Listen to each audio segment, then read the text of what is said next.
Shoot. Oh, no. I'm looking at my screen, where, like, even if I click off my video, it doesn't show my avatar. Dang it. I know. I don't understand why it doesn't. Me neither. I don't know. Try to figure it out. All right, I'm going to play this. Ready? Sure. Yeah, go for it. As we are a nation of immigrants, we're also a nation of laws. Undocumented workers broke our immigration laws, and I believe that they must be held accountable, especially those who may be dangerous. That's why over the past 6 years, deportations of criminals are up 80%. And that's why we're going to keep focusing enforcement resources on actual threats to our security.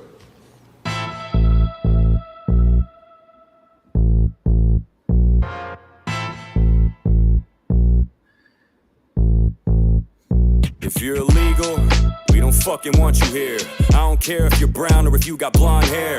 I don't care what color you are, it's all the same. If you're as white as Elon or dark as Cobby Lame, you do it legal. And if you don't, get the fuck out. Rules keep our lives civilized, otherwise we bug out. If we don't vet citizens at the entrances, and it's a recipe for disaster. We can't just let anyone in, that's crazy. They ain't just grabbing random people. They ain't just driving around and packing vans with Latinos. This ain't a haphazard attack on the Latin scene. It's cracking down on those who came through a passage that was illegal. I don't see the issue, and most Mexicans don't either. It's always the younger crowd that's acting so eager. So fuck the kids, ask the parents what they see. If they're immigrants, I almost guarantee they disagree. See, there's no one more proud in this country than those who came to it and did it the legal way and made dough and attained the shit. Then they turn around and see this protest nonsense. All these posters for folks who didn't go through the process. My father-in-law came to this country with nothing, no money to his name, turned nothing to something. And when he sees these videos of all the sudden destruction, he looks me in the eyes and tells me that he's fucking disgusted. You'll never see him in that crowd. It's just a bunch of kids holding up fuck ICE signs, but they don't know what they did.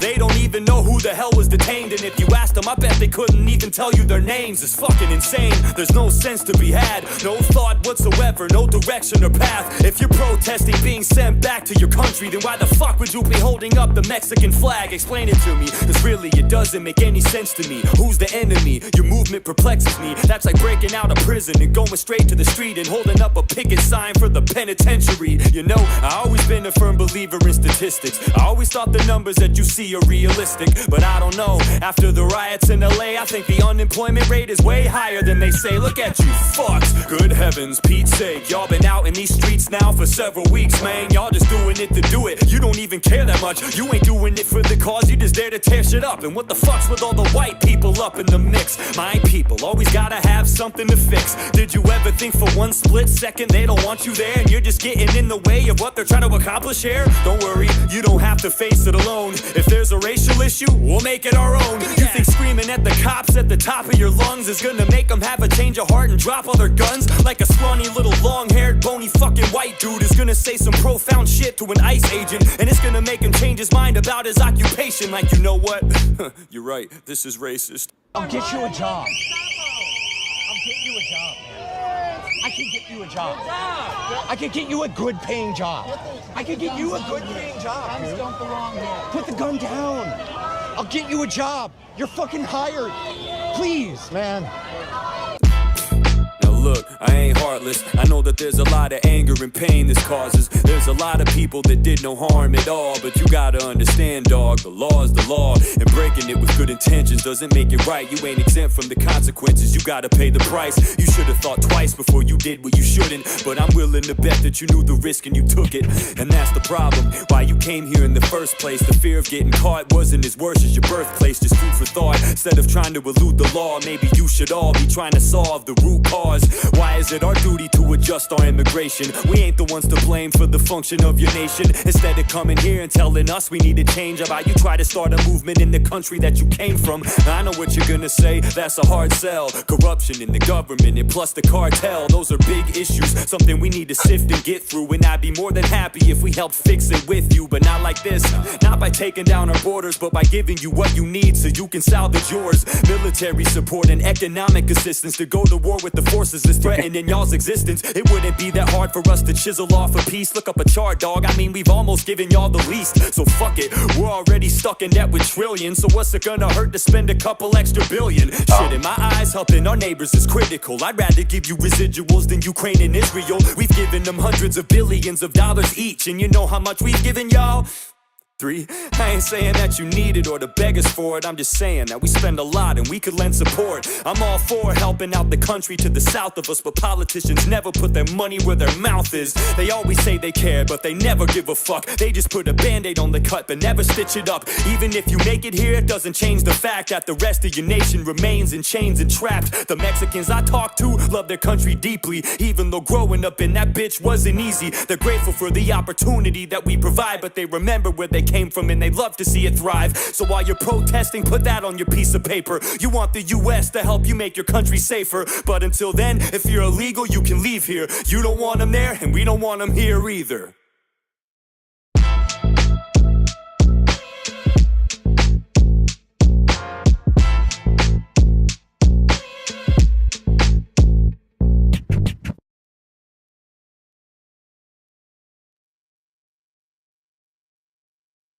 That kid speaks his mind, doesn't he? Sounded pretty good, I dare say. Yeah. Well, he's got a clear view of immigration, I guess, or what the status of the illegal and legals are, for sure. And he didn't mind saying it. It's ironic how he had Obama as starter. Oh, yeah. Yeah. The illegal president. Yeah. I was born here, I swear. The media had to lie to everyone. Why would he do that? I don't know. Good question, ain't it? Hello, Jim. Hello, Justin. And don't forget Juno. Jono. That's how you pronounce it. Oh, Jono's in this? Yeah, he's in here. And there's another girl named Sarah. I don't know who she is, really. She came in here the first night, and Jim was booting people's ass like Wesley. Why are people disappearing? Well, because they're talking crap. Jim's taking a page from Vicky. That's all I got to say. Don't give him a room to chat. So how's your night going so far? Doing good. Did you go on Platz's today? Yes. I thought I saw you on there. Yeah. I was busy working. It's becoming quite the interesting hodgepodge of differences real quick. I know it. Yeah. I wonder why. Yeah. I don't let it get to me. It's difficult having to navigate between what people want versus what God says. Yeah, it's, usually you stick with the guy who made you. He probably has the best interest at heart. Right? Yeah. That ain't going to change. People will change. Prime examples. And no, but it's like a lot of what people don't see is like God can still purpose something aside from wicked people. I guess you could say that, yeah. Yeah. Like it's been that way forever. Maybe that's going to change, though. Let's say.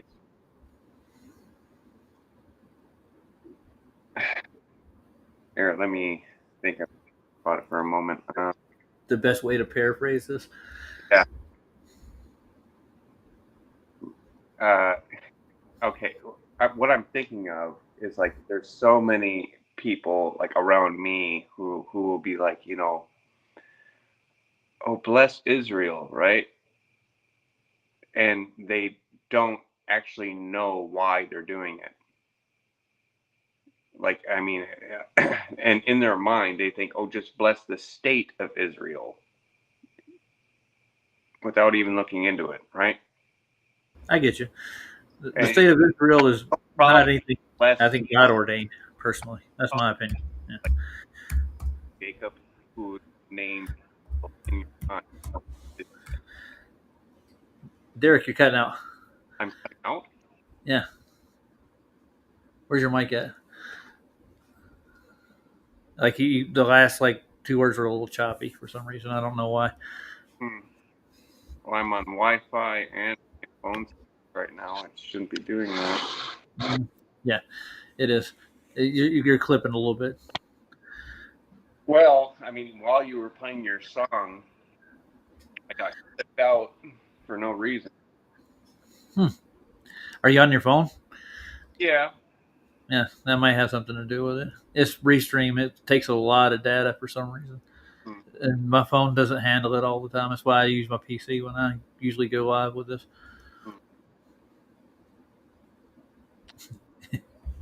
It is what it is. I could do a StreamYard stream right quick. You could handle that, but the sound quality is a lot less.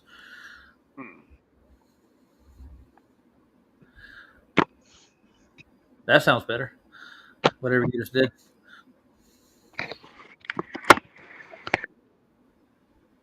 Say something. How's this? Better. Yeah. Yeah. Okay. So you were talking about the state of Israel and people just Well, accept it. last earlier, right? I used myself in American as an example, like where people like will say like God bless America, right? Do they have any thought about God bless corporate America when they say no, not at all. Like people operate from a lack of knowledge. Yeah, they do. Well, what did it say in the Bible? My people perish for a lack of knowledge. That's right. Why? Because Well, you're starting to chop again. Hold on, Derek. Yeah, I know.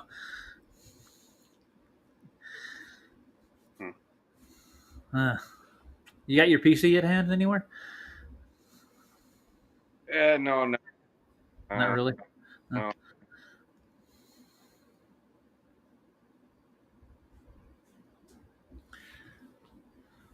Huh. But I want to be able to hear what you got to say. I may be able to work something out here. Give me like 10 minutes. I'll be back. Okay, cool. We'll go over what I actually got in touch with IC Spin. I'm actually not going to use ALE. You think you got to be crazy? He said, "Yeah, here asking, did I get a hold of?" No, those are Duffy's friends, dude. I'll be All right, All right. later, Derek. All right, so these other company that I talked to today, IC Spin, is called Swoop Antarctica. They actually set up custom trips to Antarctica. I'll be talking to them at 9:30 in the morning. I had to set up an appointment with them. They're much more professional than ALE. ALE is a biased organization who thinks they actually have to prove something because they have money invested in TFE and Anthony Powell and all the rest of the monkeys down there who were putting out videos of 24-hour suns. They don't want to cater to me, and they've actually pretty much told me this. That's very biased. Yeah, because they know who I am. They know who Duffy is. They're well aware of what I'm going to go do. They don't want me to do it. It's not interesting. It's exactly what it is. And if they're going to gatekeep Antarctica like that, there's something they got to hide, dude. That's just common sense. You can add 1 and 1 and 1, and you come up with 3. 6 plus 5 is 11, dude. It's like simple. So if there's a complete midnight sun in Antarctica during the solstice, I don't know what their rates are, dude, but they're just going to cater to me. Doesn't matter.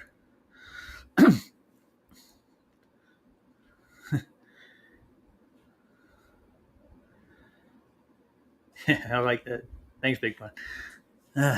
Anyways, back to the discussion at hand. I'll show you the Swoop Antarctica website, and these are the people I'm going to try to work with.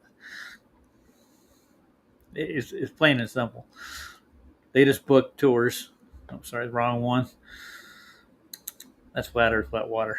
I'm going to go over one of their videos. He put out a remake of an old one. Let's see if I can get the right one on screen. Bring. Swoop Antarctica. That's the name of the organization. These people right here, they do Antarctica adventures in December. They have several different packages and stuff, but they work with people and try to do custom tours. And we're pushing for next year because it's all usually it's going to be booked up, and the little Union Glacier tour ain't going to cut it. Obviously, didn't cut it for Duffy and his mess. So here, I'll put it big up for you. These people. Oh, look. What does it say here? In December, summers, 22 hours of daylight. Holy crap. We get to see humpback whales. It's odd that they don't advertise a 24-hour sun. Isn't it? I think it is, dude. And when they say, oh, where are the guns, Nathan? Yeah, if you go down there by yourself and start hanging out and doing things on your own, you'll see the guns, dude. If you don't sign the paperwork and do it properly.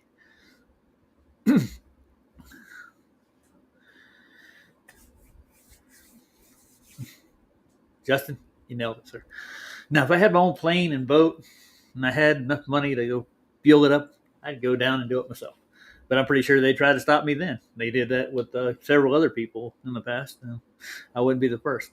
But the only way I'm going to have to do this is actually get to where I want to go, need to go, and make the observations that I need to make during the solstice. But if you read there, it says 22 hours at daylight of the maximum. You got to go further, That's not how it works, dude. Because the sun's just right there over the north, or the south, sorry.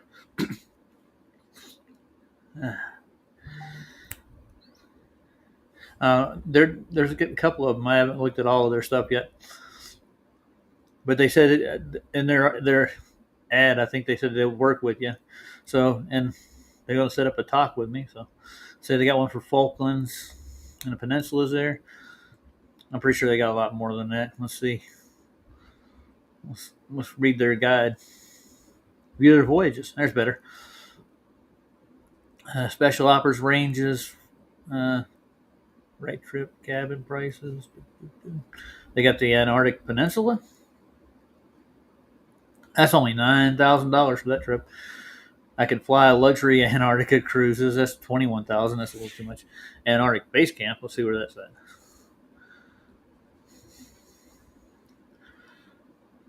I hate it when they give you these like ads.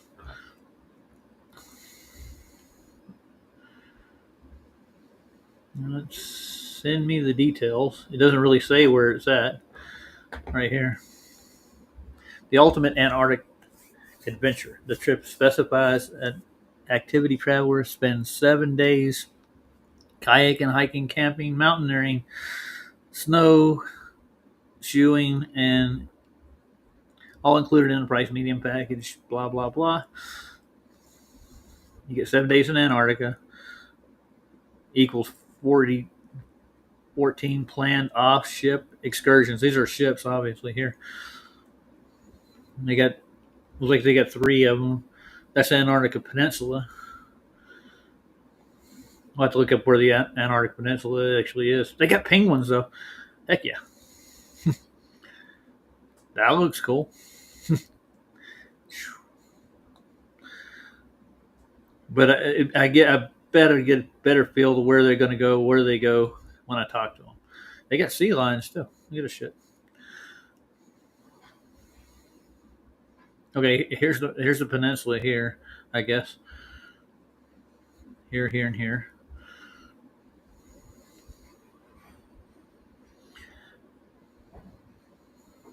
Start from Ushuaia. That's where their first base camp is. Newman Harbor.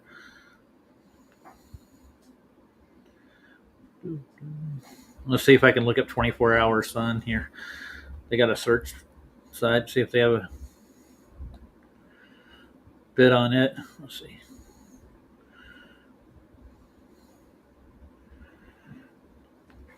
If I can't find out, I'll ask them in the morning when I'm talking to them.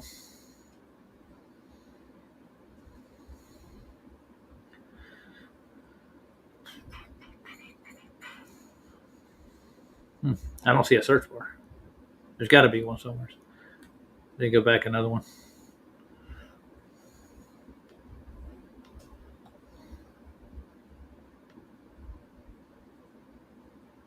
I'll look down, see if I can find one down here. They're pretty reasonably priced compared to ALE. What's this one go?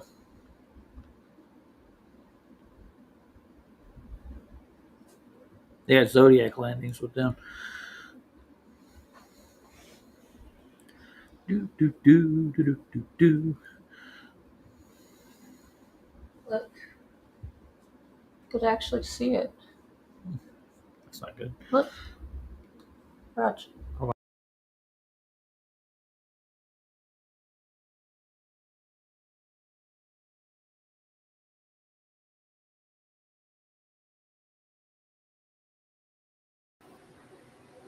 What's going on, Roger?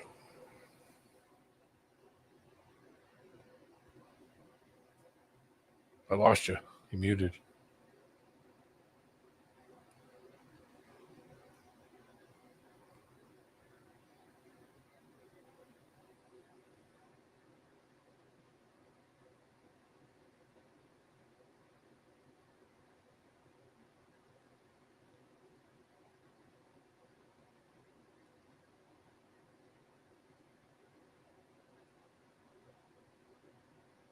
Can't hear you, Roger. Is it me? Crap, I was muted, dude. Oh, there you are. What's up, man? Yeah, I found a new company, Swoop. Ah, very nice. I set up an interview, or not interview, but a phone call with them tomorrow morning. They have like a button you push and you email them, and they'll like a call with them tomorrow and talk to them about where they go. Very nice. Yeah, I know the other one wasn't too receptive. No, they're not. Yeah. I'm looking to see if they get down below the 80th parallel. I don't see it on here. Their base camp's on the peninsula, about midway, but I'm pretty sure they do trips around Antarctica, so they go to the lower part at some point. Their highest price trip I've seen so far is like 18. They start out at like $9,000 or so. That's take you on the penguin tour. Yeah, they got a penguin tour, and they got one where they go. You get to take Zodiacs inland. If I can get down below the 79th, 80th parallel, I'll be good. But they don't say anything about a 24-hour sun in their document. I want the whole wine and dine package. I want the dinner and sauna and massages. And yeah, why not? Yeah, they probably have that too. Oh. So, yeah. Sob just ended his show. I had a feeling. And Derek was on here trying to give his peace of mind, but his mic was crap. And Ryan said he was coming, but you know how that you know Ryan. Yeah. So I see that you schedule a call with them. Yeah. So these they seem reasonable, and I'm not going to mention anything about TFE if I talk to them. Yeah, don't mention anything. If they ask you anything, just tell them, "Oh no, I'm just just want to see it. I've got an interest all my life. Put on the song and dance." Yeah, it's on my bucket list. I want to visit Antarctica. You should have somebody else call for you, and then you show up. So that would be the thing to do. Then that way you'd be like, "Hey, how you doing? Yeah, I called you guys. Here's the paperwork." That way there isn't any cross traffic, So yeah. Well, I tried TFE. I mean ALE today. Actually, I get TFE and ALE mixed up. Just because two of the same. Yeah, I tried calling them today, and then I even went through their marketing part of their menu, and nobody answered it. No, they're not gonna. They know who you are now. Why is it so? Why is it so? Why are they pushing back so hard, dude? Let me come on down, and say hi. No, they're like, no, we don't want you here. You can stay wherever you are. Oh, those people. That should tell you right there. Yeah. I knew it wasn't going to be easy as pie. I had a feeling there's going to be a lot of bumps on this road, but it's what it is. You'll get there. We'll have to put you on the chicken truck flight. The chicken truck flight riding back. Yeah. Wait for the green light to come on, and we'll open the door, and you'll have to jump out. Push out. throw you a raft out. I'm here. I could do like Hoy's Landiford and actually just get my icebreaker and go, let's go.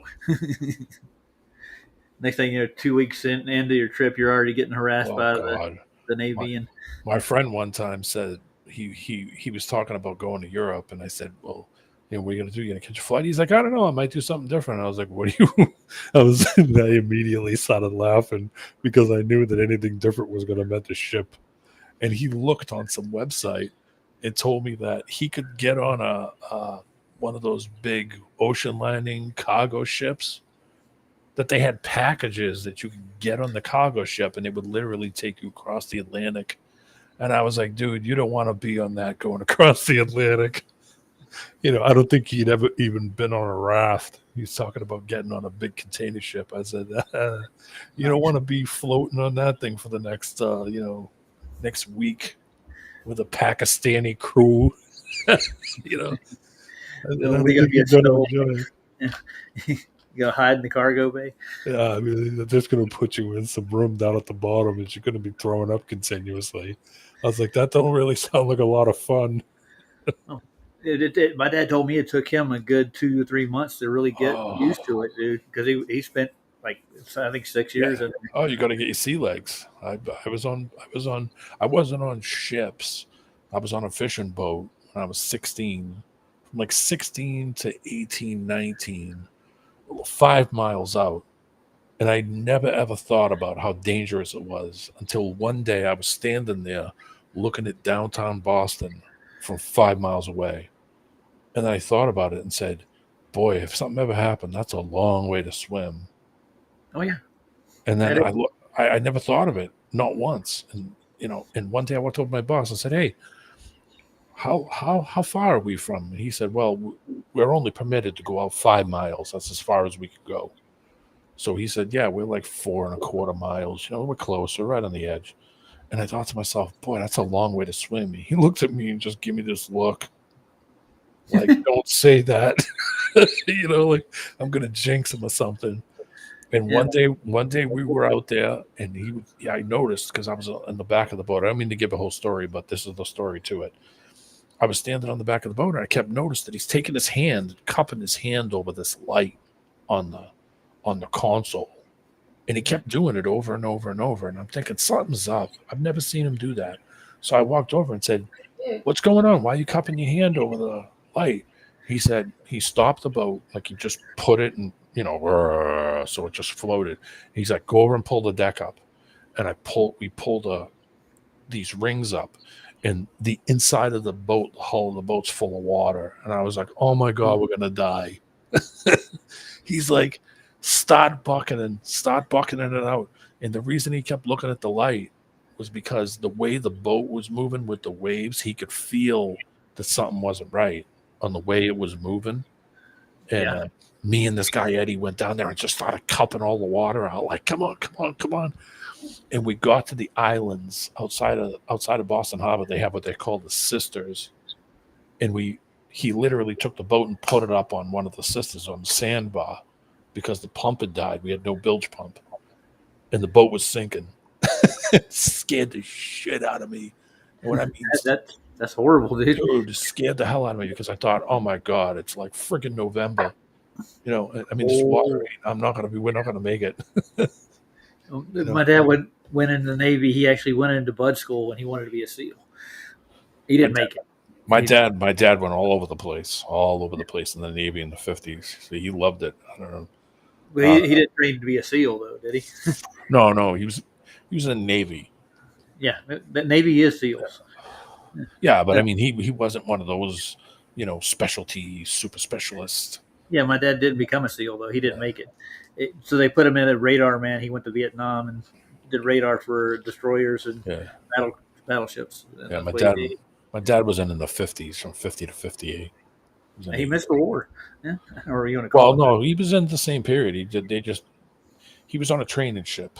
So basically all the people that came through. I didn't know we were in Vietnam in 58, though. Yeah, it was the beginning of it. 58 was the beginning of it. He got out right before. He would have kept on going, but my mom got all pissed off at him and said, that's enough. You either come home or you can marry the Navy. Yeah, that reminded me when you said 5 miles out, because when they trained the SEALs, what they did, this is what got my dad out of it, was they took them 5 miles out at night, and they give you a compass and they drop you in the water. Yeah. And you got to swim your ass back, dude. Yeah, I mean, I'm not the greatest of swimmer, so 5 miles is a bit of a stretch for me. Would have been a lot of back riding, right out where we were. Like I said, it was in like early November. That water, you're not going to be in it long before the cold gets you. So I was like, oh shit, we're in trouble. Just go in there and start just use anything you got. I mean, we're using like bait cups and using all kinds of crap, just anything to try to scoop as much out. And it was just starting to get real, the boat was starting to get, you could feel it, how it was getting real tippy, like, just real, I got you. And he was like, I got to put it on something. So we made it to the Sisters, which is like these sandbars that are outside the Boston Lighthouse. And he just gently just put it up on the, what do you call it? We got off, and he called this guy he knew who was from the marina, and he come out with a boat with an extra bilge pump, put the new bilge pump in it, pumped it out, and just, pulled us back off of the sandbar. He said, that's it for the day. We're done. Like he was like, that's it. That's close enough. So we went home. I think we took the next day off too. It stressed him out enough that he was, Nice. Yeah. And I think past 5 miles, you had to have the inflatable life things. The inflatable things that you like jump into and you zip them up and you pull the thing and it like inflates. Yeah, I got you. Yeah, it's like a suit, like a survival suit. And I don't think that would have saved us. Not November water. Yeah, so the next year came and I had to work, and I was like, I ain't working in the winter. So as soon as November hits, I'm out. I think I found something that might do it here.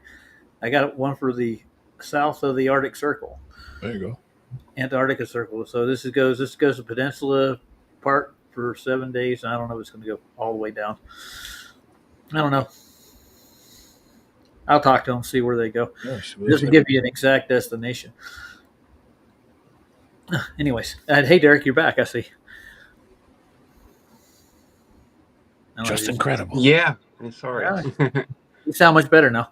Oh, good. No, this is about as good as I can do it. Yeah, my PC crapped out on me like a year ago. I need to bring it in to get the motherboard fixed. And I have a laptop, but the darn thing overheats. And so what I've done is bring my phone as close to the Wi-Fi as I can. That makes sense. When I do it with my phone, the phone overheats. It's the one thing I can't do with it. If I try to run a live stream or try to go through a whole show, the phone gets too hot. It gives me a warning. Mm-hmm. So I made this ghetto air cooler thing that the phone sits on top of. It's the most ghetto thing you've ever seen, but it works. Welcome to the club. Oh man, it's ghetto as hell. I just basically got out in the garage. I'm not gonna. I took the side panel off an old computer, and I just drew out a thing that I could cut out of the side of it and then fold it over, and I made a little stand and mounted 2 little 80mm fans that run off a battery, and it works. But it's ghetto looking. Really bad. As long as it works, I don't care how. Dude, those little cooling things, they're a lot of money. You gotta keep talking. I'll be right back. They make these cooler things that it's like a stand that has a fan thing behind it. Yeah, things are $60. Expensive. I was like, hell, I got some old computer fans. I'll make something. Right? Repurposing. Yeah. Right on. Don't feel bad. I'm on a computer I picked out of the trash. Oh yeah. My PC, it was repurposed. I got it for a steal of a deal back in 2019 for $200, and it lasted quite a while, almost 6 years, I want to say. No, and it's just a minor hiccup, I want to say, because other than that, everything else seems to be doing okay. What does it do? Well, it glitches when you turn it on. Hey, I'm back. What kind of glitch? You can get to the main screen, and then all of a sudden just boop, it'll Cuts just shut off. off.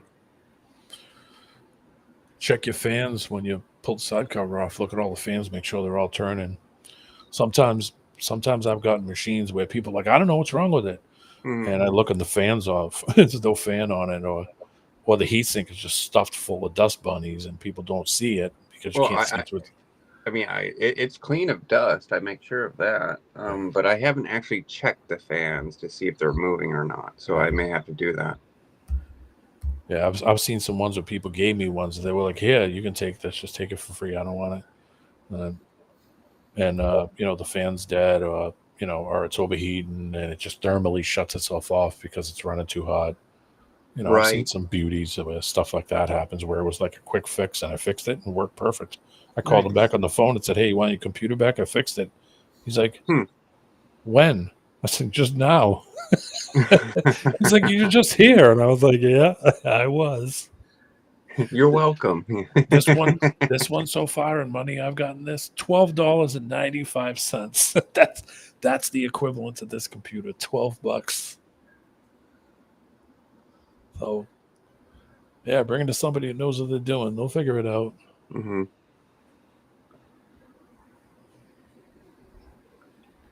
Now, I'm looking I do know a guy actually. Like he's like a childhood friend of my younger brother. Though I'm kind of hesitant to bring the issue to him because he's a Globie. Yeah, I hear you. Like me and him got in some heated arguments. Yeah, but I could use his insight on this PC issue. Yeah. You can go through, if you're using Windows, you can go through the event viewer. When it starts and stops, you can see exactly what it's doing. You can go through the event viewer and see what it gives you for an error, if it errors out. Or, it could be just something failing, hard drive going bad, or memory stick going bad. It could be a lot of things. I mean, because the whole thing does actually start up. It actually gets to the main loading screen, or your main interface, or whatever you call it. Yeah, the desktop. And then, all of a sudden, just pew, the whole thing will just shut off. Like, what is going on here? Just have them test everything. Test your power supply. Power supply could be going bad. Could be lots of things that could happen. Mm-hmm. It don't look at these guys actually go into the so-called Antarctic Circle neither. They probably go to some specified space camp or whatever they got that they use to bring in the normies. Yeah, I'll talk to somebody there, see if they go to Scott Space or have anybody that does. That'd be as close as I could get to the geographic South Pole, probably. Yeah, give it a shot. Yeah, see what they're offering, man. Make it sound like you're a bigwig. Just don't mention anything about FE. That's all. As soon as you do, they're not going to call you back ever again. Well, he's one of those. Because I'm sure they're all connected in some way. That's why I was saying then have somebody else call, so that way you just show up, be like, "Hey, how's it going? Here's your paperwork," then you're there. Yeah, but we've had people testify that actually worked in the circle there that said that they never saw a 24-hour sun too. Yeah, I've seen tons of stuff where people that work there. Yeah, like Robert Shorman actually went with Nathan and did an interview with him and Antonio Sobreras, I think. Yeah, Subarats. Subarats, yeah. I pronounce it. Yeah, he's not with us anymore. Nope. I just watched a video that had him on it, and I heard the voice, and I was like, "Oh, that's Antonio. I remember him." Mm-hmm. It was a long time. It was quite a while ago. Well, him and Nathan used to do a show called Behind the Fourth Wall. Remember that? Yep. It's been forever. Did you ever listen to Crow back in the day?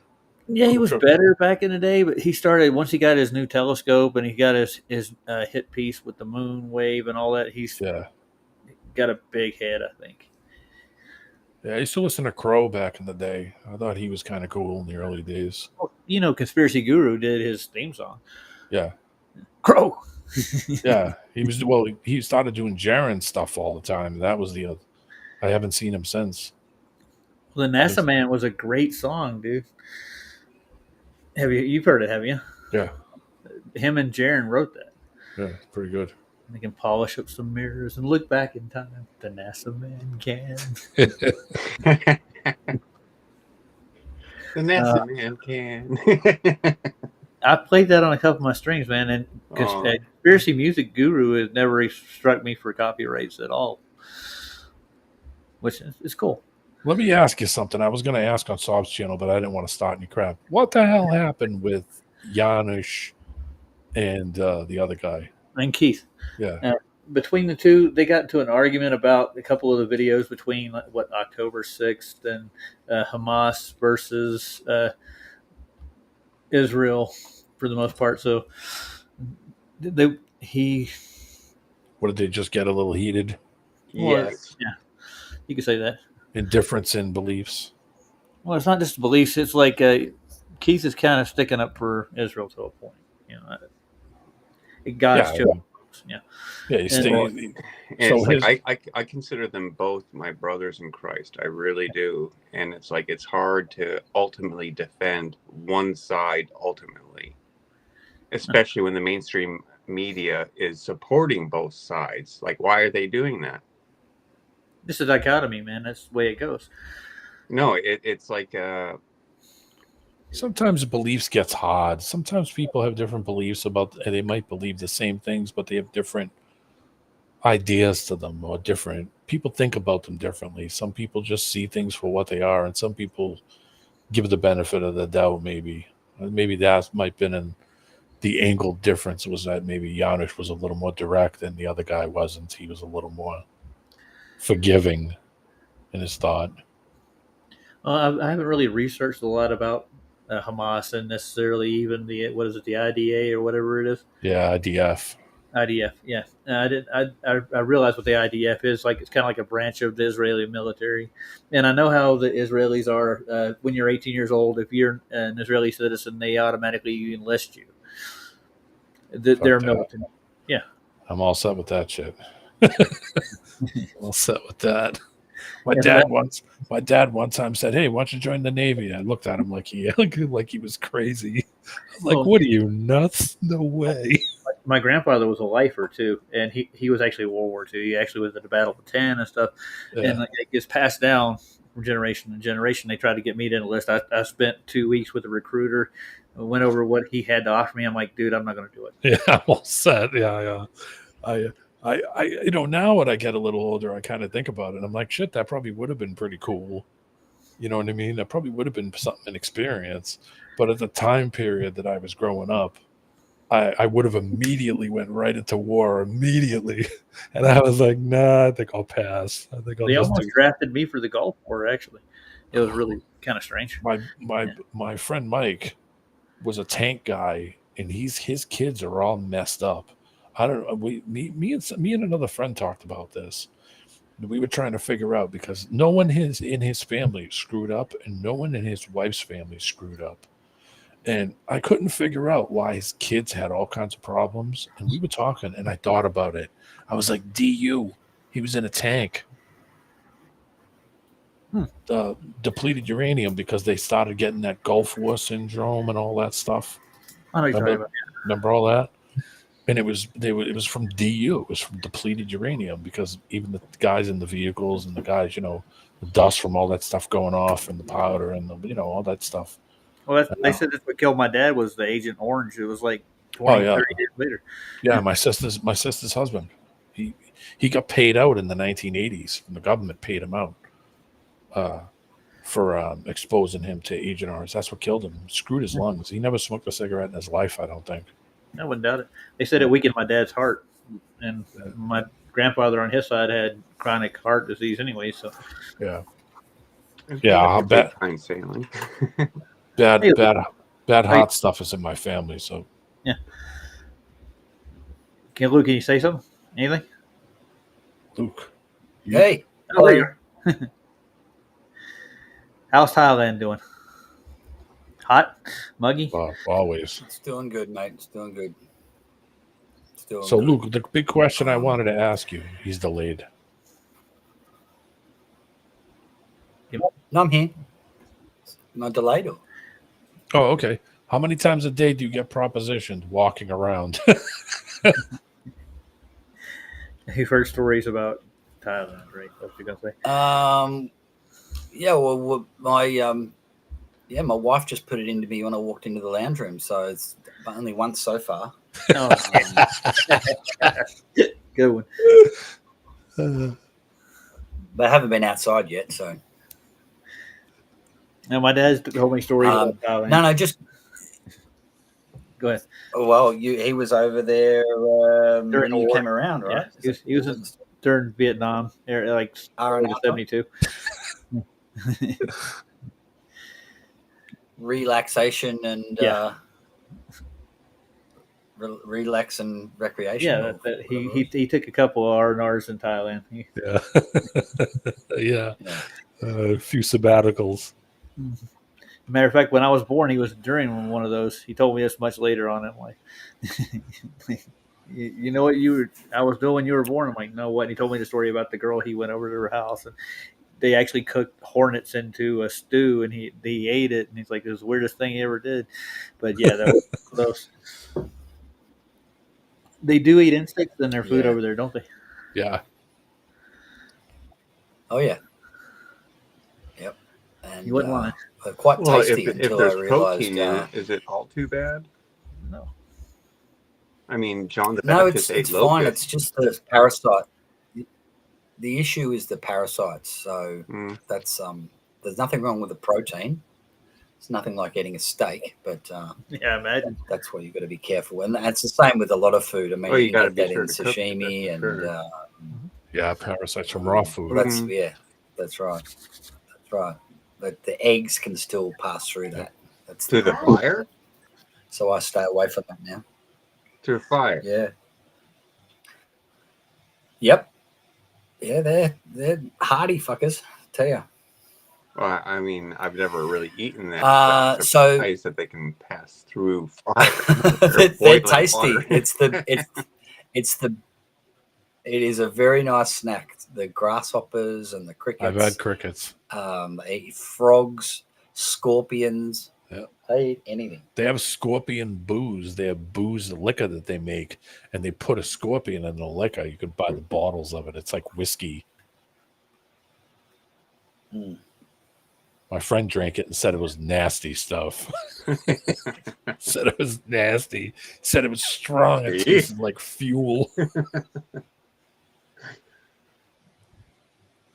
I would be hesitant. So, that,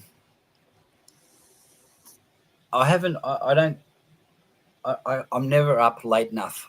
Every now and then, like I was on Flatzoids about a week ago, Derek, you were on there, but I was just hearing his content at the moment. I'm just thinking he's sounding like a Zionist, a Christian Zionist. Is he officially saying that's his position now, or is he a Zionist and he just doesn't know it? Well, he did say he was a Christian Zionist, yes. Though at the same time, it's like, I mean, I've brought things forward to him that he's agreed to where he doesn't agree with the Israeli government. Like Benjamin Netanyahu. Well, like he doesn't agree with him. Like he doesn't agree with like the extermination of the Palestinian people. Like, no way. Yeah. No, there's certain things there. Go ahead. The theme I'm getting is that the Israel, the nation of Israel, is not the Israel of the Bible. But Keith is arguing that it is, and that Israel of today is God's chosen people, or that the Jews in general are God's chosen people. Well, he's not saying they all are. Now, right. How do you discriminate? Because Christ has the ultimate equality. Like, Galatians 3:28, there's neither Jew nor Greek, there's neither bond nor free, there is neither male nor female, or you're all one in Christ Jesus. So that's talking about how much equality God has. If you're with God through Christ in faith, we're all the same. But to say that one group is more special to God than others, and I used to believe that too, by the way. I didn't realize that was a Zionist, because I used to follow Robert Breaker a lot. And he talks about that. He's a dispensationalist. But so I'd love to get on a chat with Flatzoid, but it's just 3 o'clock in the morning. It's a bit difficult. Yeah, it would be about 12 hours from now. Or no. Oh, tomorrow's, or no, not today, but Wednesday. You can get on. Yeah. So is that what Janusz and Keith were falling out over that? Or? Yeah, pretty much. Because it's like I've seen the same things Janusz has. I saw the same things years ago, decades ago. Like, I mean, like when Israel used like white phosphorus, for God's sake. Yeah, a lot of people don't remember that. Oh yeah, they shot lifeboats. The people that were getting off that ship, they literally strafed the lifeboats as people were getting off and killed them. I know it. All the people that were going on the deck that were trying to put fires out were getting hit with white phosphorus and catching on fire themselves. And it's like God is not blind or deaf to that. Yeah. No, it's like even they will be punished because they're wicked. Yeah, well, they're also rejecting Christ as well. Oh yeah, but I mean, at the same time, like I mean, we have to still follow what Jesus Christ laid the ground rules out as, like, you know, forgive them, Father, for they know not what they do. Well, I mean, if we're real Christians, so what are we following? In Catholicism, it would be. That doesn't mean I approve of what they're doing. By no means. In Catholicism, they would say, "Forgive us our trespasses, as we forgive those who trespass against us." And right. not into temptation, but deliver us from evil. It's a very high standard. Like the highest. Yeah. Like, oh my God! That's not just for Catholics, so that's crucified our Savior.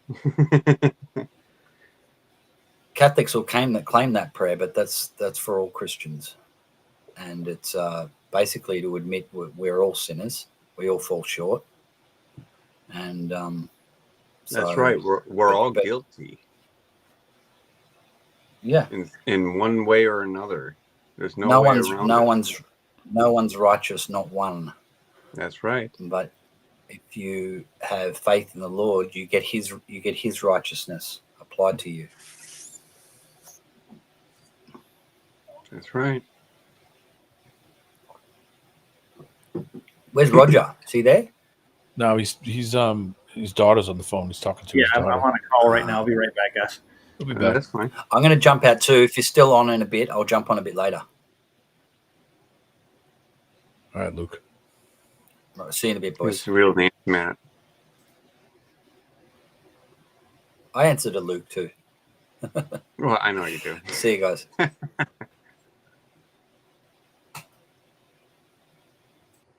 Yeah, I remember that from going to church. It's one of the only things I remember. I don't remember a lot of the other stuff. I kind of didn't have a very good experience in that, so.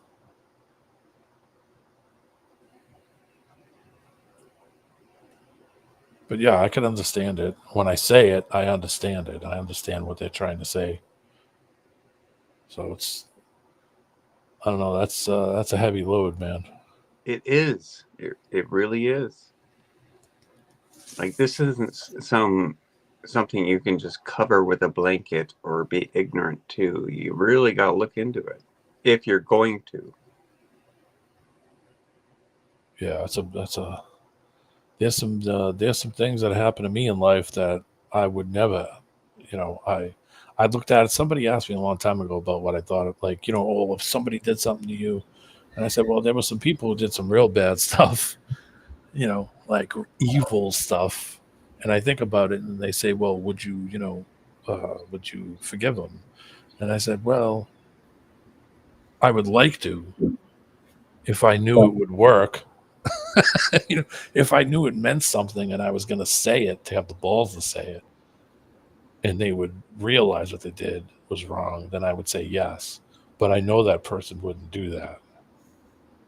So I kind of brushed it off and said, well, In my mind, I know it's the right thing to do. You know, in my body, I know it's the right thing to do. But in reality, that isn't something that I think is too big to think that I have the power to do that. I would much rather say, well, the day will come where you'll have to answer for what you did, and I'll just give them a reference towards you. And I'll just point at that guy and say, yep, him right there. Oh, Let somebody Well, see, else no, make the decision. no. If that day were to come, you wouldn't even have to do that. Like, because it would still. Yeah, exactly. Yeah, no, you don't even need to. Yeah. But I don't think Yeah. that person would ever do that. I know they would never do that. They've never done it to this day. And it's been 45 years later. So that ain't going to happen. So you got to remember, some people don't have guilt. Some people think if they don't think about it, there's no guilt to it. And Yeah. that's the problem. So, Well, gentlemen, I'm back if you want to know.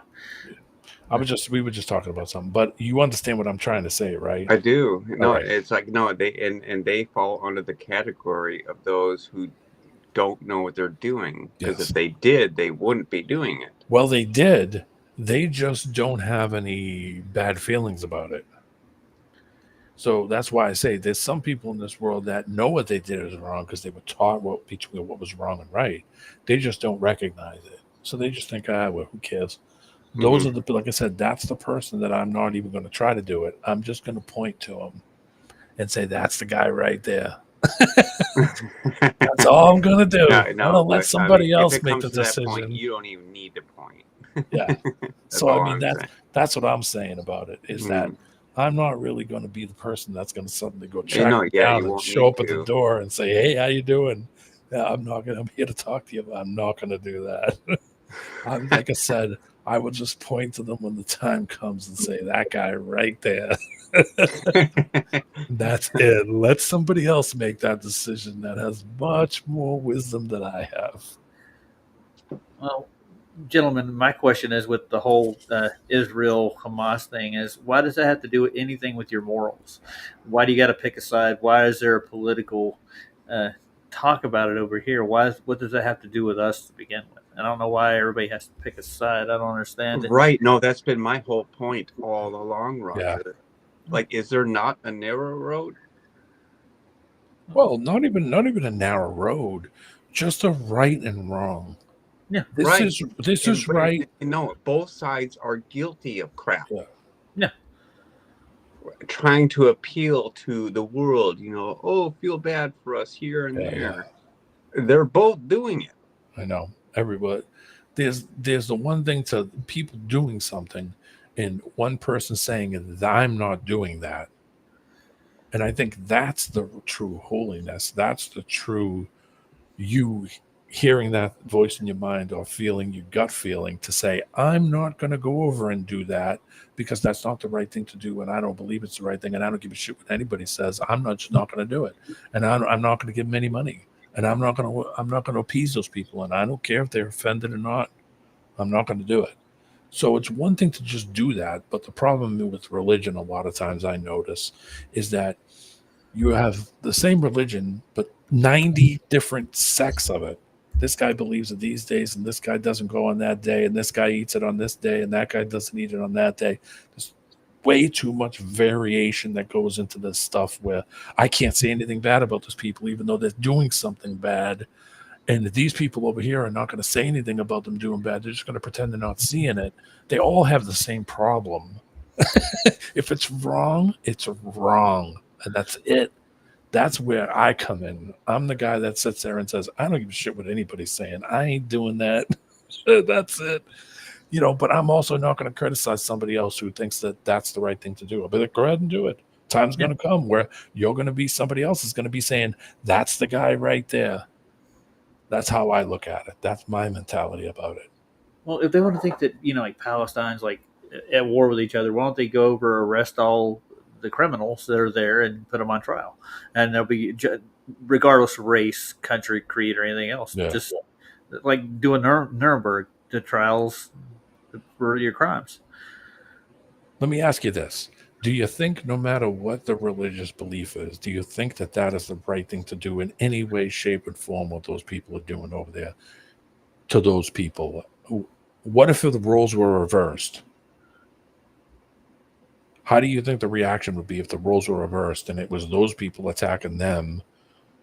Do you think the news would be different? Do you think the papers stories would be different? Do you think everybody would be like, oh, put a pin on, everybody put a ribbon on your car and let's put flags on our houses? That's what I'm talking about. Is I'm trying to get my I'm not trying to be a critic. Why would you do that to start with, though? I mean, literally. I mean, I know. Where's your ribbon? Yeah, I mean, but that's what I'm talking about. Is that's the mentality of it. It's not this identity kind of politic. It's almost politics in a way, even though It really is. But You have to choose one side or the other. Yeah. It's got this crazy. No, I don't. It's got a religious tone, but it's like a political religious tone, and I don't identify with that at all. If it's just wrong, it's wrong. Screw the politics. And there's so much wrong going on there. Oh yeah, wrong all around that place. So one side is more wrong than the other, or something.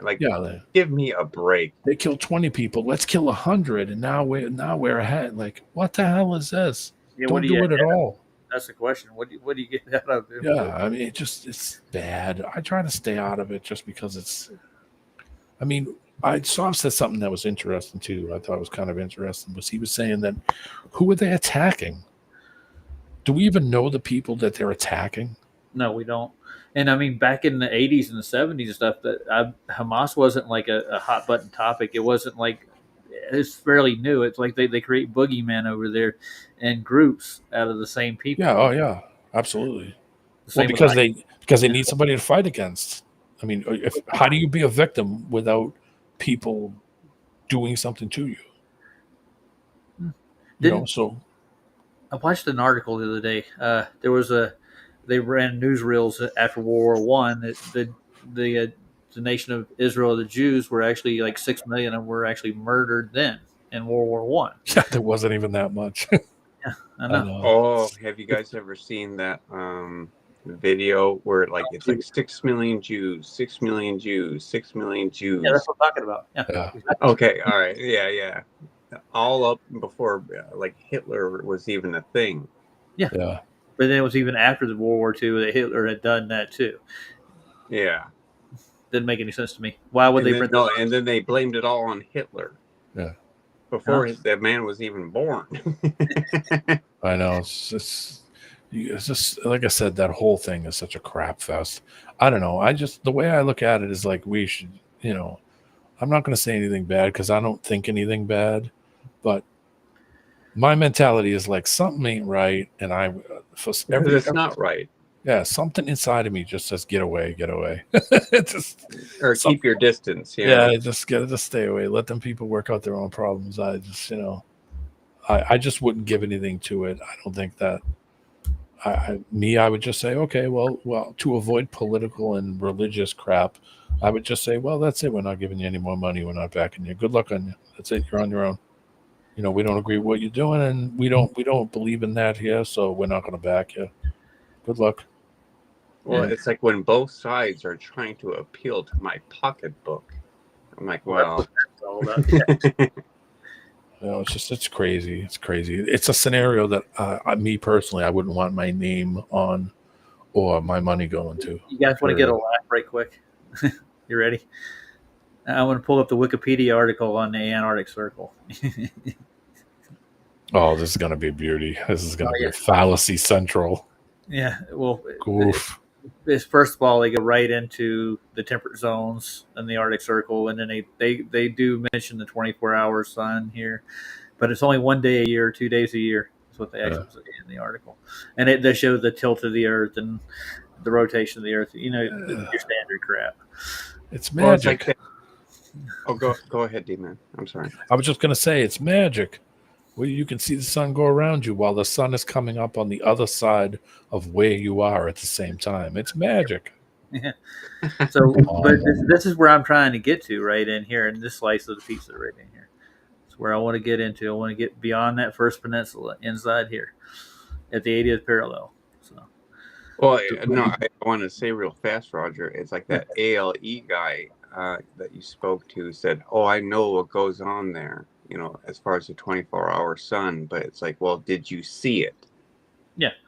Well, he said he takes trips. He's down there all the time. So, No, but he never admitted that he actually saw nope, he won't either. it. This is I mean, off. if you actually saw it, wouldn't you be like, "Oh yeah, I saw it"? Yeah, dude, then come on down. We can film it. You know, sure. Like, why are ALE backing off so much? They'll say like, "Oh, I know what happens there, but I didn't actually see it," is what they're basically saying. So they didn't see shit. Excuse my language. Yeah, No, I know. well, they probably have to keep the narrative. I'm sure there's people that they have to answer to, you know. So But I mean, if that would be like a huge banger as far as like, you know, news, wouldn't it? Like, Yeah, it would. oh, Yeah. we can see the 24-hour sun in Antarctica.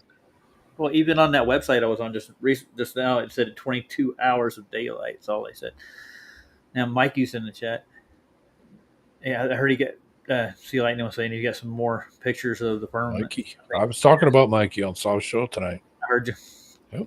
I was listening. I had to go get dinner. Yeah, that was man. I'll tell you, that was one of the best. It was one of the best guys you had on here, man. That was a great show. I like Mikey's stuff.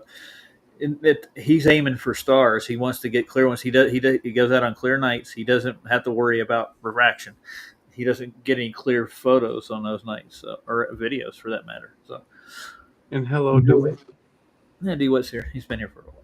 I'm Justin, gonna. Is I'm that gonna- his real account? Because I guess there's somebody who's been impersonating him. yeah, I heard that earlier. Yeah.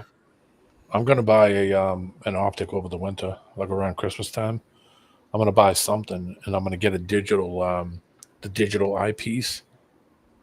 They have these things you can buy that you put in the end of the eyepiece. It's like a digital camera, and you plug it into a USB port.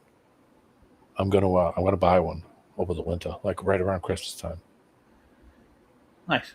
and buy something nice, like a decent telescope, and I'll buy a good size one. And I'm gonna buy that digital eyepiece that plugs into the USB, so I can pop it in this computer, so I can. Mikey, I think you use binoculars, man. Yeah, I had a monocular, an old big one. I think it might have been Russian made. I forget. It was a really old one. When I first got my one that had a first really good cell phone camera, Yeah. I bought the bracket that goes over the eyepiece, and I actually did some stuff with it. But I mean, that was like fucking 8 computers ago. So I don't know. That's just long gone now. But I'm gonna buy the USB digital eyepiece thing so I can plug it into the PC, so that way I can just take digital images, or I don't have to use the cell phone camera. I can just use use the computer. Well, tell Mikey about that. Maybe you'd be interested in putting a digital eyepiece on his binocular. Yeah, I forget the company that makes them. I looked around and there's like a bunch of companies that make them that it just fits in the eyepiece, and it has a USB cable that comes out of it. You just plug it into a USB port. I forget the it's just basically a camera, so you don't have to hang a phone on the end of it. It's supposed to be better resolution, and of course you spend more money, you get the better resolution ones. And he's got a new binocular set coming. I think he's trying to upgrade, get a better binocular set, more magnification on it. When I first started watching Jay Tolan, you know who Jay Tolan is? Yeah, I know Jay Tolan. Jay Tolan, and Still a flip-flop in my book, though. yeah, before he became what he is now. Yeah. When he was doing the really early videos and he had that binocular and he was looking over the Santa Ana Mountains in California. Yeah. Remember Oh that. my God, dude. He was doing it in like black and white, that weird black and white where it's like, Yeah, it's infrared. What he's using. yeah, it removes all the clouds and all the haze and everything. Those are the best videos that he ever did. That's what made his channel up to what it was. I think he did a shot for 700 miles or so. Yeah. That was awesome. I mean, he was just using a little cheap USB camera and a laptop on the side of a hill, a walking path, and he just took that thing and beamed it right across in the daytime. It wasn't even in the nighttime or anything. He just did it in the day. And I mean, those were awesome. And all it was this cheap thing he bought from Amazon and a cheap digital camera. Then he started going to Mount Wilson over there in California and taking shots from there too. Yeah. They have an observatory on that hill, I think. I think there's some up here. I'd have to go and look it up and see if maybe I could take a tour or something. I know they have a observatory up by Mount Washington, because that's way higher elevation than where I am. But that's 3.5, 4 hours north of here. That's way up in the mountains. My girlfriend used to live up there, my ex-girlfriend. And she lived up, her boss had tons of money. They would leave in the winter and go down to Florida because they hated the winter. So she would stay at this like $2 million home. And you could walk out to the back of the house and look out the back, and you're literally looking at the White Mountains. And I was just like, man, this place is rich. So, D-Man, I got a question for you. You ever watch Flatwater's content before? I might have. The name sounds familiar. Yeah, he did a couple of series on Captain Clark and James Ross Clark and Captain Cook. And he took their journals and their expeditions. And they actually disproved the globular model back in 1743 just by circumnavigating the southern oceans, and they documented it all. That's one of the reasons they went out looking for the magnetic southern pole, and they couldn't find it. Yeah, because there isn't one. That's why. I asked Karen that question. She said, I said, everything goes to north, so obviously there's only one pole. And she said, oh, no, it's not true. There's two. And I said, okay, if I'm close to the South Pole, does that mean that the compass is going to go to the South Pole? And she never answered. Nope. And I thought that was odd, just because, if there's two poles, that means if I'm closer to one, the magnetic is going to go directly to whatever I'm closer to, the higher strength. If I go south, it should go the other direction if there's another pole. Yeah, it would flip the compass around. It doesn't. If we were on an FE, if we were on a globe, wouldn't it just be one big pole? Yeah. So it would still do the same thing if that was the case, and it was just a magnetic core or whatever you wanted to call it. Well, everywhere you would go would be to that pole, whether you were in the north or the south. That wouldn't change. So there's still only one. It's funny. You should hear their explanation when you get on a plane to go down there. I've watched trips down there. They're like, the compass is going to be reversed for you. Yeah. In other words, still pointing north. No, it's always going to point north, because that's what I'm saying. It's pointing north. They say you have to use the compass in reverse while you're there in the south. Oh, because you're upside down, right? I don't know. They're saying the southern tip of your compass literally will be pointing to the south, which it'll be the same in the north. That's all they tell you when you go read the compass while you're down there. So bad. Yeah, I'll show you. So bad. Did I show you the compass I got for the trip? No. Oh, I got a standard engineer's compass. Oh, nice. That's pretty. Bring some cheap ones too. Some little shitty cheap ones, like some cheap ones you can buy, just to test them, just to see if the magnetic, even if you only take it out for a couple of seconds, if it's a really, really small one, meaning the magnet's very, very, very, very, like the smallest ones you can find.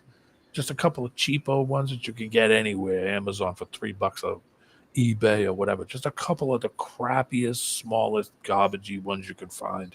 Oh, I've got a couple of those laying around, dude. Just because the idea is, I'm thinking, is that if you're down that far and you're that far away from the north, those compasses won't even work. Meaning that they'll just dangle around and they won't point any general direction because you're too far away from it. That's why I said get just the dinkiest, smallest, shittiest one you could find, just to see what it would do when you get out, and then you could immediately pull that thing out and see if it even points to the north. Yeah. Hold on, my camera's not even working. I'm just trying to figure out why. Let me see if I can plug it in. My thinking behind that is to test the magnetics, to test how strong the magnetic is. Yeah. You know what I mean? Well, yeah, what's his name? McToon did a couple of compass tests too. Yeah, but did he use these big gargantuan friggin' big monster things? He had just a regular compass he was using, but he said he was looking for a magnetic declination on the way down to prove something, like the magnetic field of the Earth. That's what he was looking for. And my camera's not working. Yeah, I'm going to unplug it and plug it back in. Give me a second. Yeah, no problem. Just because I know that that magnet is physically interacting with the pole. That's why I was saying that. If it's physically interacting with it and the magnet is extra small, then being way far away from that magnetic center, the magnet the compass might not work at all. Because it's just too far away. Especially if it's really, really, really, really small. It might not just go blunk and go right to north. It might just do whatever. And then you'll know, okay, yeah, we're pretty far away.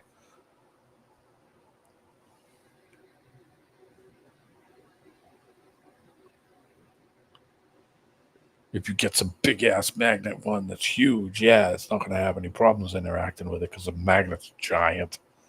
But if it's some little crappy-ass, dinky $2 thing you Chinese-made, pushed together, super tiny, the smallest one you could find, just to see what would happen, to see if it actually punk and goes right to it, being that far away. If it doesn't, then you could say, okay, look at that. The magnet don't even work because it's extra small.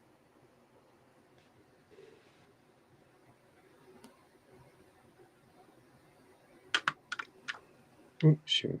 You watching Bob Ross? I haven't seen Bob Ross in a long time. And I have a quick question. It's like, how many viewers does it say for you guys? I can't. I don't even know where to look at that.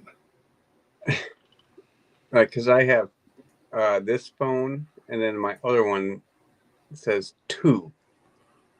There's way more than 2 people in here. I know. Yeah, I'll put it back on Bob Ross. It's just YouTube. YouTube's like, no, you don't got 14 people watching. No. Oh, goodness. Hey, can you guys hear me? Okay. Yeah. My mic and my camera both went out. I got them working now. So. Yeah. Where are you, Roger? No, I'm just kidding. Yeah. Compass that I got right here. Yeah, that's cool. No, the same thing or a similar thing happened to me earlier. I just straight up got kicked off your stream. Hold it up a little more. You want to see this? Yeah. Oh, wow. So that is a nice one. Yeah. And I got some lodestone right here, which is, you've seen before, lodestone. Yeah. And you can take it with all the electronics. It's going to mess with the compass somewhat. It's got a lock on it. I can push a button and hold down the compass. But if you watch the compass, it'll actually north will follow the lodestone. It's a stone magnetic? Yes, it's lodestone. You know what lodestone is? No, what is it? Some kind of magnetic? Was it got a mineral in it or something? No, it just, you dig. They say it came from the north. Okay. It's supposedly what remnants of the mountain. So magnetic. it's the black rock. That's the one. Yeah. You can buy it. Go online. You can order the stuff. It's organic lodestone. It's kind of cool. Naturally magnetized pieces of mineral magnate. Yeah. Cool. Are you looking it up? Yeah, I looked it up real quick because I've heard people talk about it. I've never seen one in person though. I've owned some for years. I've got like 4 or 5 pieces. It does work on compasses. It'll guide it around, but like even the electronics that like my computer actually will affect the compass itself. Yeah. So you got to get outside to get it. Interesting. Yeah. What would be interesting is how far away do you have to get the stone away from it before it doesn't follow it? I don't know. So that makes me think that if there's a lodestone in the north, it's huge. Oh, yeah. Well, I mean, think about it. That's why I was saying to take the shittiest, tiniest one that you can find, because naturally its pull is going to be a lot less because of the size of the actual magnet itself. That's why I was saying to do that, just because I'm curious to see if it just doesn't do anything. If it's really small, it might not detect the north at all. So it might need something opposite, you know what I mean, for that to work. That has a much greater pull for it to say, okay, yeah, to the north, boom. Just as a stupid test. I mean, just something I thought of right after a second. Like, shit, bring the crappiest thing you can find. And when I was on Sandy D's channel, and she said she had found some anomalies in the north. She was taking us through Google Earth and stuff. She found a anomaly above Iceland, a couple of clicks up, and if you look, you'll find this giant black rock coming up out of the water. Montes Negros or whatever it's called. Yeah, the black rock. Yeah, if you look through all the old Mercators, there's actual you'll see it marked, and there's even stories told about it up until the 18th century, where sailors actually used to go to this place, and they would even get the nails pulled out of their ships and stuff, and they'd shipwreck. It's really strange. Yeah, so that I believe this is what lodestone actually is. Yeah, maybe that's what they're talking about. Even when you see the insurance commercials, the symbol for the black, what's the Prudential? Yeah, when they do the commercial and they show the giant black mountain, there you go. A lot of people say that's Mount Hermon too, but I've heard that. Black rock. And the little eyepiece on this thing, it actually locks the compass too. I got a button on the side that actually does it. And where it stops it from turning. Yeah, you get on the declination, and you can follow that to your. I like the engineer's compass. It's pretty good. I'm going to get another camping style compass, one for the field, more durable. I'm not going to use GPS. No, I wouldn't either, because you know that they're going to have some crap there that's going to, I mean, you could use a map GPS, or one that has a preloaded map. That would be something to take with you, just so that you can use it. You could use the two and see the difference in the references. You know what I mean, while you're there. But I mean, I wouldn't use anything that tries to connect to any GPS. I would just shut that function off and just make it so it goes off of the, so it just goes off the fixed points. You know what I mean? Yeah, it makes sense. Yeah. Now I want to get an eyepiece myself too, and it's a good set of binoculars to actually do the live stream with. 24-hour live stream that I do if I go to Antarctica. I've already started looking at a couple of good binoculars. They're expensive, the good ones. Yeah. Oh yeah. They have some infrared ones too. I was looking at. You can get a solar filter for it too. All kinds of stuff. Yeah, you can buy filters. You can screw on the ends of some of those. You can buy filter kits. Yeah. I think it was. I'm rather pissed though, Roger. It's like these guys from ALE, like, oh, we know what goes on there, but not a single one of them will say, oh yeah, we saw the 24-hour sun. Yeah. Not one. Even at that where they were, where Union Glacier is, even due to the map distortion, and you remember watching Scamartica, and they're showing how they redid the grid basically. It's like the longitude latitudes aren't exactly where they say they are. Yeah. Yeah, I mean, well, because they had to wrap it around a ball. So all they did was take the lines from where it cuts down to the equator. Then they inverted the lines back in exactly the way it goes from the north to the equator, and just reversed it from the equator to the south. So they screwed the lines up where the lines, if you took those lines and put them on a piece of paper flat, those lines would just come straight out, and they would get wider and wider and wider the further out you went. But once you pass the equator, they start to angle back in towards each other again. That's the the thing that they did. They're messing with those lines, because as it passes the equator, the lines angle back in towards the center point on the bottom of the globe. I noticed I did the quotes. Yeah, we did a whole hour show on that on Flashes one day. We actually got out Google Earth and we followed the longitude and latitudes down to that parallel. Yeah. And you if you keep going south, you won't end up on the South Pole. You might say it doesn't work out. Yeah. Well, yeah. What was that video where he showed where the real positions of everything was? If you took it and put it on the outside shelf around the outside of where the sun and moon spin, and everything came out perfect.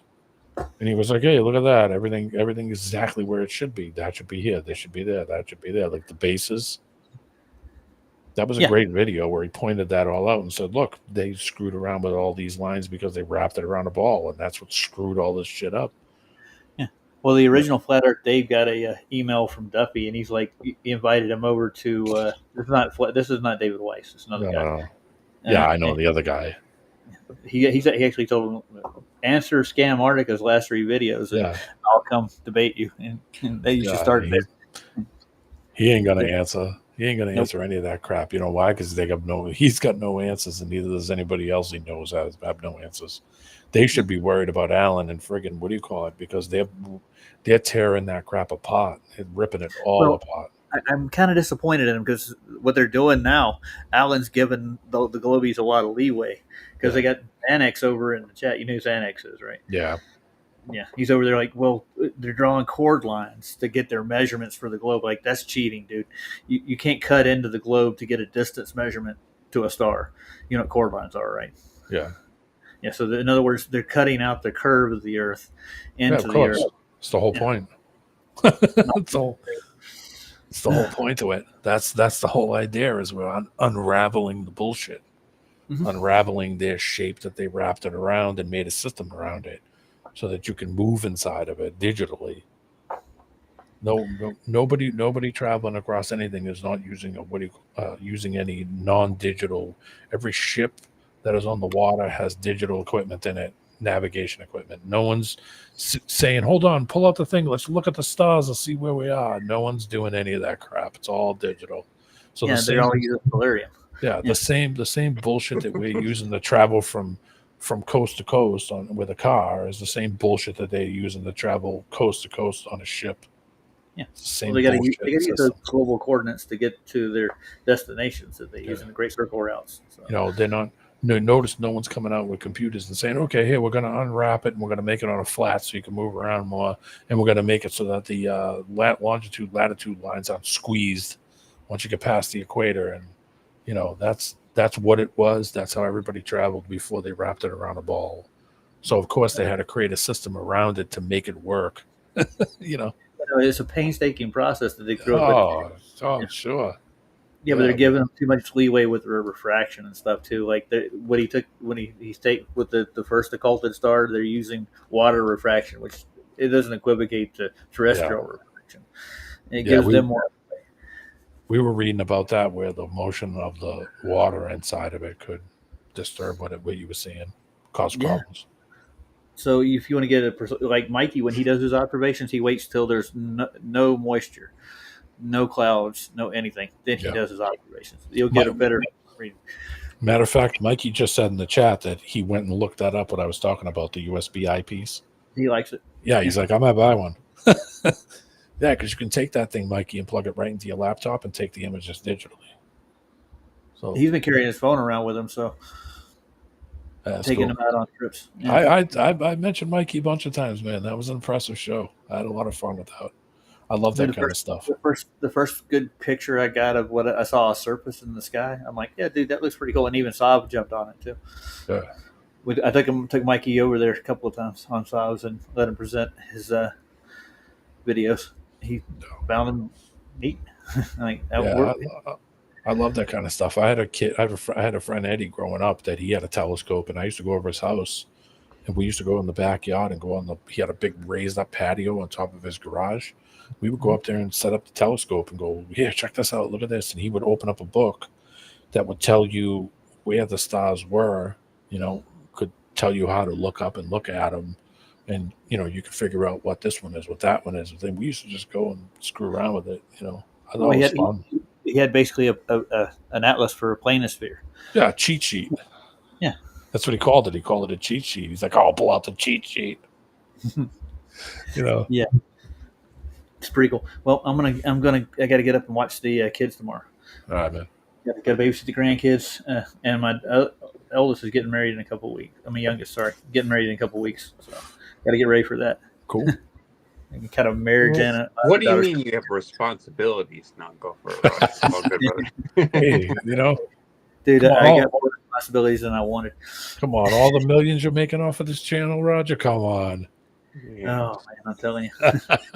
Well, supposedly, I reached my goal on the GoFundMe. So what they did is they dumped everything in my bank account. So I put it in my savings. Yeah. Good. And so I got to talk to them. They took out $128 for fees. I thought that was a lot. Yeah. Of course, they're going to get something out of it. Mm-hmm. So what I think happened is some people pulled back some donations. I didn't get quite as much as I thought I was going to get. I got around $4,000 out of it. So I've still got how much more to go? You saw the prices of those tickets. Oh yeah. I'd give you some money if I had money to give. I'm pulling computers out of the trash. That's how that's Like, yeah, I get you. I'm when I get there, I get there. You know, I hear you, brother. this happens every year. In 2 days, the sun is nowhere near what the north gets. Yeah. How long is the sun in the north up? Was it 30 days of solar noons? You know, it's big When you difference. think when you think about it on a flat, where would the sun be the closest to itself as it spun around? In the north. Yep. So Oh, it's like I saw the sun myself in Minnesota, which is supposed to be, on the opposite side of the curve during their 24-hour Sun. alleged viewing of it. Well, that's why they got to put it 93 million miles away. yeah, I mean, come on, that it was obvious. Obviously, seeing Chicago was obviously a mirage. I mean, it was obvious. You Yeah, shouldn't now see Chicago from across Lake Michigan. Sorry. Like, oh yeah, you can see a light source beyond a physical barrier, Ryan's got a mountain aka the curve. Yeah. right next to him. I think it said around closer to 200 miles away. He can actually see it from the bay where he is on a clear day. Yep. It's a long way to go. And the first observation I ever made was 72 miles away. I got to see Mount Humphreys from Walnut Canyon with binoculars. So I'm like, Well, it's I like, shouldn't be able to. no matter how you boil it down, it's like the Earth isn't what they say it is. No. Yeah. Right. Well, I'm going to go see what they say it is in the South. No, I'm going to grab a song and get offline. It's good to see. Yeah, good to see you, Roger. Good to see you, Derek. Hello to Yeah, everybody in the likewise. chat. Good Thanks to for see everybody you coming guys. in. Yeah, and I'll be making a phone call about 9:30 tomorrow. I'll be doing a live with that. So, I'll check it out when I get up, man. boys. God bless in the meantime. Yep. All right. Right back at you.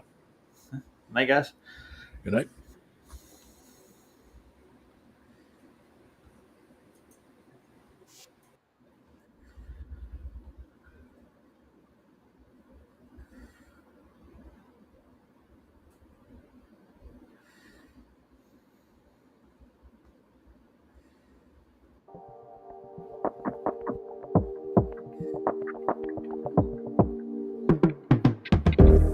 In the valley of the shadows, land of the scorpion, stung by the darkness, swimming in all the poison. I need some angel music, so damn hot down here. I need some angel music, so to wash away the fear. Come with some angel music, so damn hot down here. I need some angel music, so to wash away the fear. Holy, unseen, I plead, show me some mercy. Grandma, come on down here and sing your prayer with me. Cause I can shine like a raven if I get a little bit of sun, a little bit of light, just a little bit of sun. I can shine like a raven if I get a little bit of sun, with a little bit of light. I can shine like a raven. I can shine like a raven. I can shine like a raven in the land of the shadows, the valley of the scorpion, stung by the darkness, swimming in all the poison. I need some angel music. I need some angel music. I want some angel music, the song to wash away the fear. Holy, unseen, I play, show me some mercy. Grandpa, come on down here and sing your prayer with me. Cause I can shine like a raven with a little bit of sword, a little bit of light, just a little bit of sword. Black feather glisten, just a little bit of light, a little bit of sun. I can shine like a raven, shine like a raven.